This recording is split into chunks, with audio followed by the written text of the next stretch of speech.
It is a story of a woman whose perfectly imperfect life made her who and what she is today. It's the story of a woman who, in pursuit of her dreams and aspirations, made other people realize that if you think that your life is hard and you're giving up on that because you think your life is unfair, think again. Because when you think that way, you are being unfair to your own self. It's the story of a woman who made people realize that sometimes problems are not too big. We are too small because we cannot handle them. It is the story of a woman who with time realized that real happiness doesn't lie in success, money, fame. It lies within. Real happiness lies in gratitude. I believe in the power of words. Many people speak before they think. But I know the value of words. The words can make you, break you, they can heal your soul, they can damage you forever. So I always try to use the positive words in my life wherever I go. They call it adversity, I call it opportunity. They call it weakness, I call it strength. They call me disabled, I call myself differently abled. They see my disability, I see my ability. There are some incidents that happen in your life, and those incidents are so strong that they change your DNA. Those incidents or accidents are so strong that they break you physically. They deform your body, but they transform your soul. Those incidents break you, deform you, but they mold you into the best version of you. And the same thing happened to me. And I'm going to share what exactly happened to me. I was 18 years old when I got married. I belonged to a very conservative family, a Baloch family, where good daughters never say no to their parents. My father wanted me to get married. And all I said was, if that makes you happy, I'll say yes. And of course, it was never a happy marriage. Just about after 2 years of getting married, about 9 years ago, I met a car accident. Somehow my husband fell asleep and the car fell in the ditch. He managed to jump out, saved himself. I'm happy for him. But I stayed inside the car and I sustained a lot of injuries. The list is a bit long. Don't get scared. I'm perfectly fine now.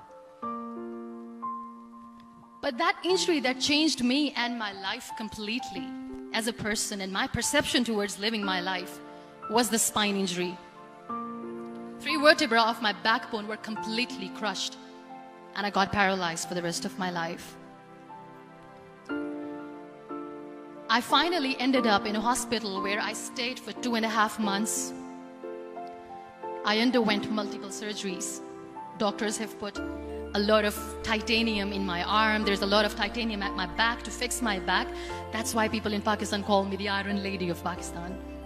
Sometimes I wonder how easy it is for me to describe all this all over again. And somebody has rightly said that when you share your story and it doesn't make you cry, that means you have healed. One day, doctor came to me and he said, well, I heard that you wanted to be an artist, but you ended up being a housewife. I have a bad news for you. You won't be able to paint again because your wrist and your arm are so deformed, you won't be able to hold a pen again. And I stayed quiet. Next day, doctor came to me and said, your spine injury is so bad, you won't be able to walk again. Because of your spine injury and the fixation that you have in your back, you won't be able to give birth to a child again. That day, I was devastated. I still remember, I asked my mother, why me? And that is where I started to question my existence. Why am I even alive? What's the point of living? I cannot walk, I cannot paint, fine. I cannot be a mother. And we have this thing in our heads, being women, that we are incomplete without having children. I am going to be an incomplete woman for the rest of my life. What's the point? People are scared. They think I will get divorced. What is going to happen to me? Why me? Why am I alive? We all try to chase this tunnel. We all do this because we see light in the end of the tunnel, which keeps us going. My dear friends, in my situation, there was a tunnel that I had to roll on. There was no light. And that is where I realized that the words have the power to heal the soul. My mother said to me, "This too shall pass.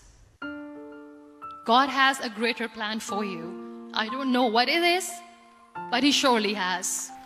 And in all that distress and grief, somehow or the other, those words were so magical that they kept me going. I was trying to put that smile on my face all the time, was hiding. It was so hard to hide the pain, which was there. But all I knew was that if I will give up, my mother and my brothers will give up too. I cannot see them crying with me. So what kept me going was, one day I asked my brothers, I know I have a deformed hand, but I'm tired of looking at these white walls in the hospital and wearing these white scrubs. I'm getting tired of this. I want to add more colors to my life. I want to do something. Bring me some colors. Bring me some small canvas. I want to paint. So the very first painting I made was on my deathbed, where I painted for the very first time. It was not just an art piece or just my passion. It was my therapy.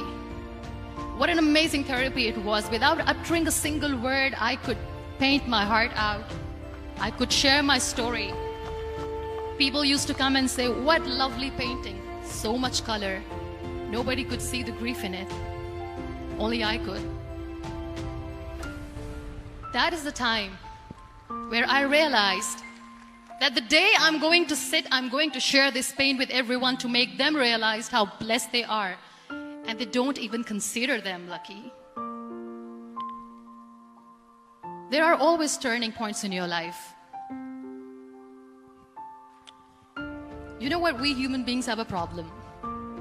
Out of many problems, there is one more. And this is self-created one. We always expect ease from life. We have this amazing fantasy about life. This is how things should work.